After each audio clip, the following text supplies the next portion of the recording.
Your text says the Word became flesh and blood and pitched a tent right next door. I'm a bit perplexed. In recent years, well-lived homes, listed, sold, vacated, left derelict, or eventually destroyed. It's happening so fast. So many neighbors now considered outcast. An exile of sorts that some can't avoid. There goes the neighborhood. It's so gray. How can I trust and obey when it feels like darkness is all around? Which way forward? Are you in this, Lord? Loaders and trucks haul away dirt. It seems all things are being unearthed. Is this holy ground? Is this a rebirth? Life being refound? Your resolute bluebells that cling to the edge subverts the yellow earth movers like a wedge between darkness and light. It blooms again to our eyes' delight, humble and gentle, dressed in a noble hue. This color of kings points me to you, a sign of your resurrection restoring all things. I want to ignore and I wrestle with your spirit's prompting, but I go out stomping with unease and I plant a garden out our front door. You did this with Eden, so I'll give it a try. I'll plant seeds and grow food.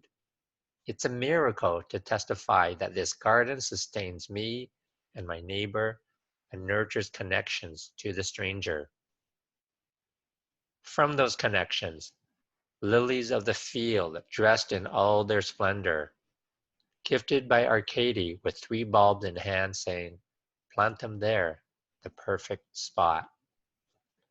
Advice from the sage, 96 years of age, I buried them without a thought.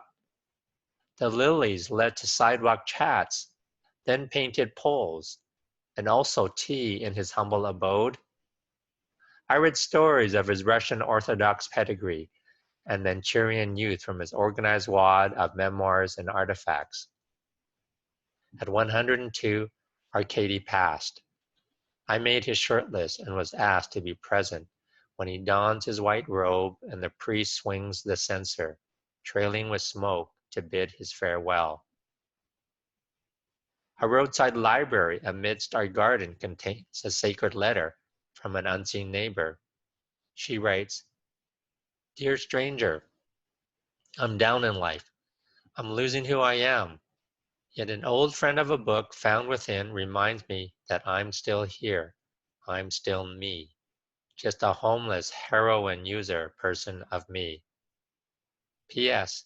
Your garden is also lovely, and you're my kind of people. I reply to her, Dear Melissa, we're so pleased you found this sacred space that requires no steeple. We're so glad that you're here and you are you, made in God's image. I have hope that you are being renewed. A web of care radiates from Cambie Commons, from Arcady and from Melissa, from the lilies and the notes, from the seen and the unseen, from the everyday ordinary, all good, all sacred.